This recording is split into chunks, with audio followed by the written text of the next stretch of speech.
Well, now, let's narrow the focus down just a little bit.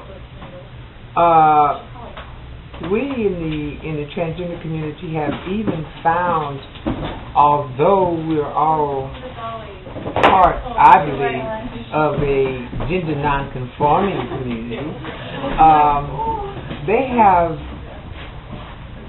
claimed on various occasions, well, at the very least, we're remaining the way God made us, the way He sees us to be, the way He intends for us to be.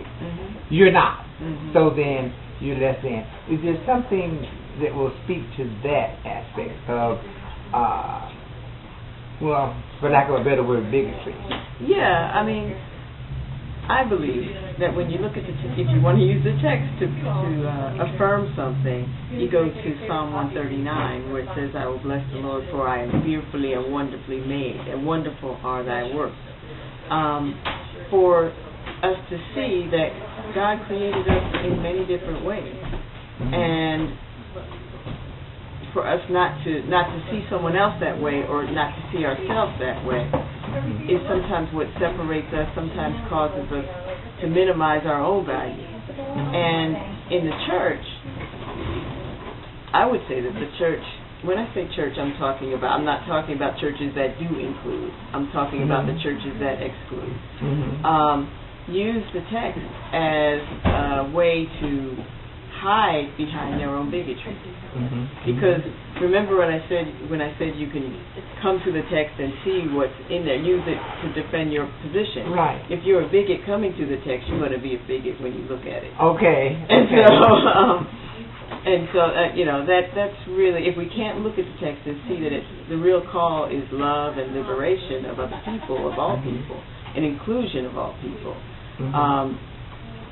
We're not going to see anything from a biblical perspective that will have us affirm anyone. And so we take that into how we run our churches and who we say is welcome and who's not. But do you mind if I say one more thing? In the church, I think the problem is we don't like to talk about anything that has to do with sexuality. I mean, historically, it hasn't been talked about. And I don't know why that is. So no, I wish I did, but I think it still sends back to the Puritans, doesn't it? Well, it does. Because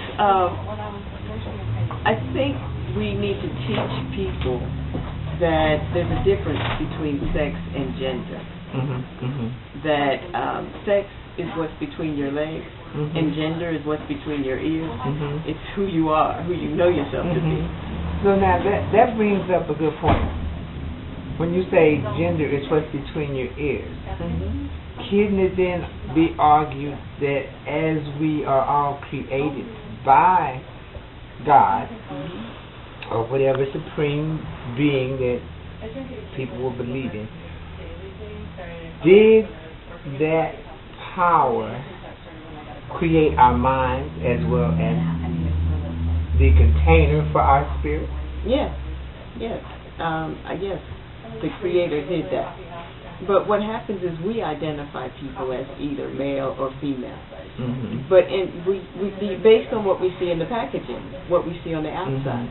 When you're born, the doctor looks to see what your genitals are, and this is what you are. But they can't look inside of you and see hormonally, in terms of your chromosomes. They can't see all that because all of that comes into our gender identity. It's the whole thing. It's not just the physical body.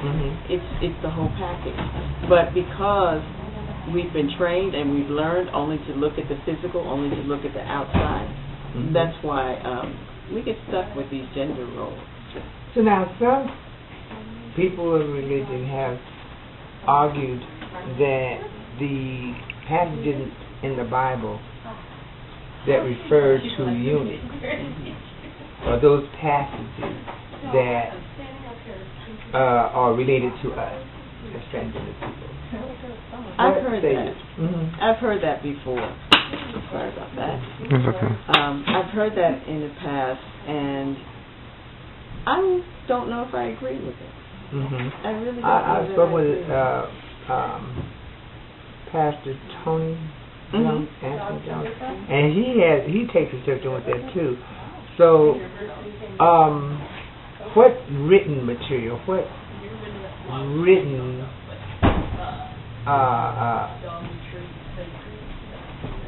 words can we go to and find some correlation as to where the transgender community fits? Well, there are a couple of really good books that I would recommend for people to look at and to see, particularly this book called Crossing Over. And I think this is an important book. It's called Crossing Over. It really is a liberation theology for the trans community. And it says some really interesting things. That's by Vanessa Sheridan? Yes. It says some really interesting things, and some of it's controversial, but I really believe it. Even to the point, at one point in this book, it goes through listing the characteristics of Jesus and highlighting that some of them are traditional male characteristics and some are traditional female characteristics. But Jesus embodied all of these characteristics. So it suggests perhaps we should look at Jesus as transgender.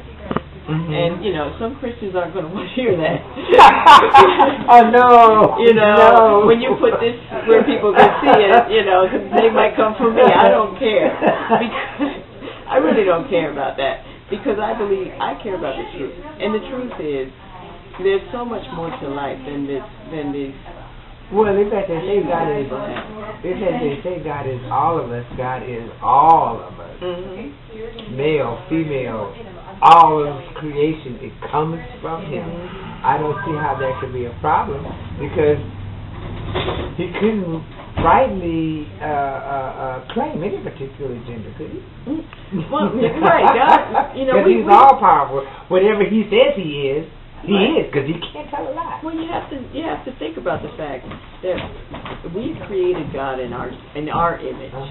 We've named God with body parts like we have, and when really the Bible says God is a spirit and that God is love. And so we don't live a life where we're really living the love or the way that God would want us to be. And that would be more welcoming and more inclusive and really looking to break down the barriers that separate us. But you alluded to this before. Even in the gay, lesbian, bisexual, and transgender community, because we do lump everybody together, but I don't even agree with that. But I don't. But